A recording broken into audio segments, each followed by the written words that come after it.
I am finally reading Where the Crawdads Sing. I've been hearing about this book for years. When I first heard about it, I thought it was a collection of poetry from the South, but I guess it's an actual book with an actual plot. It's about like this girl who lives in a swamp, kind of like Nell, but without the twin, and maybe she has a secret language. It's kind of a murder mystery, and even though she is a swamp person, everybody's horny for her.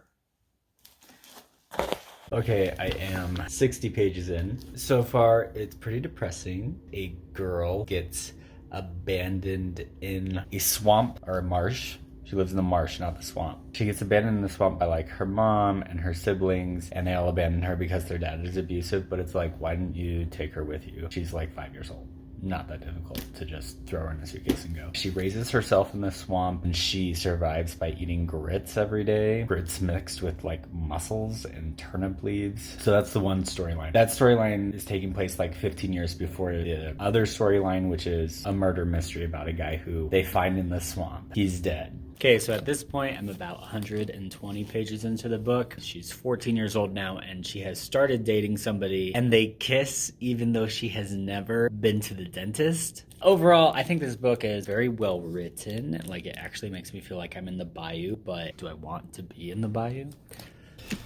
So at this point, her boyfriend has either abandoned her or died, but he's disappeared. And she assumes he's abandoned her like everybody else in her family has abandoned her. I bet he died because I just think so. So at this point, Kai got a new boyfriend because everybody wants to date the swamp girl. And he just kind of used her, and you can kind of see that that was going to happen. And Tate is alive. Her first boyfriend is still alive. And he's so in love with her, and he feels bad that he abandoned her in the swamp. But you know what? I understand his sentiments. Like, she seems like a sweet girl. She seems very smart. But she lives in a swamp, and she doesn't know how to talk to people. But she does want to change. She wants to become a swamp girl who can talk to people. Anyway, as far as the murder mystery goes, I think that it has something to do with Tate probably killing Chase, the second boyfriend, over Kaya and Tate are covering it. That's probably it. Let's see.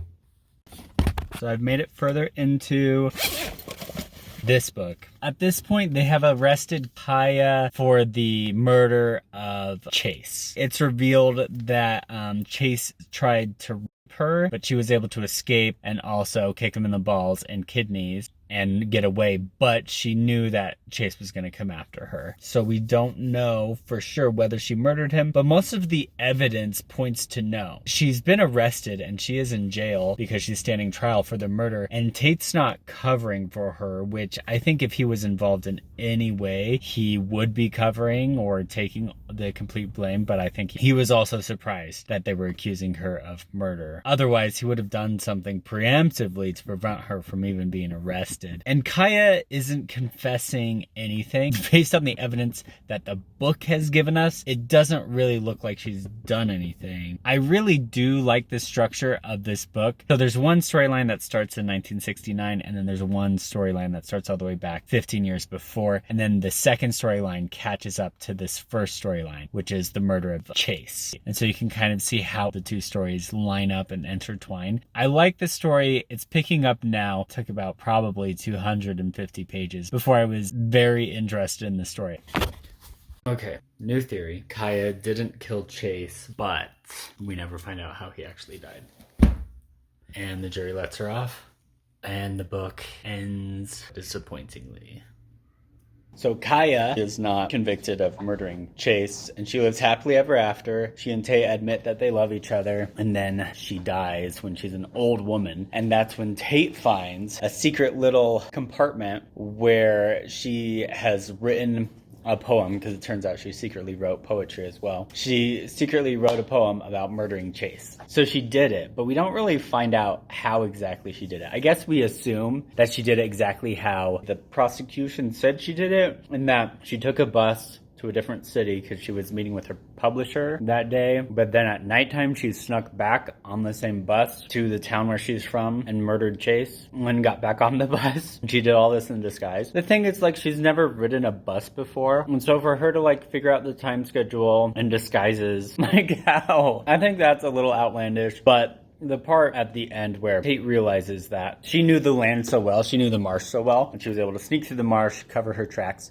and murder Chase, which I buy into all of that. But the part where she sneaks on and off a bus in disguise 2 times, in 2 separate disguises, I think that's a little bit of a stretch. But at the same time, I am glad that we do get to find out how Chase died, and it's not just, oh, it's nature, we don't know how he died. I'm glad she ended up with Tate. Overall, it's a good book. I really liked how it described nature and living with nature and appreciating the natural environment you live in. Something I think is interesting, that the author of this book, Delia Owens, she has been published before, but she's been published in non-fiction zoology books because she's a zoologist. She's a scientist, which, really comes through in the book about the marsh. Interestingly, though, she lives in Idaho. Where is she from? She's from Georgia. The book is based in South Carolina, North Carolina, one of the Carolinas. And so she understands that climate, that environment pretty well. I love when people from other professions write fiction. Like, you can really get into detail and explore certain things that an author who's a full-time author wouldn't be able to do otherwise. And so I liked the book. I liked it mainly for how beautifully it describes nature, and I liked Kaya's progression as a character. And I mean, she is a teenager and a young adult throughout the entire book, so the mistakes that she makes are understandable. It's not like she's a full-grown adult being a weird ghost woman who lives in the woods. She eventually is able to integrate enough into society where she's comfortable. But overall, I liked it. It was not bad. It was good. I would recommend it, but it takes a while for this story to pick up. And she's just alone in the woods, and that's about as interesting as it can be. I would give the book, I don't know, 5 or 6 out of 10, 7 out of 10. It's not an absolute must read, but it is fun and nice and good.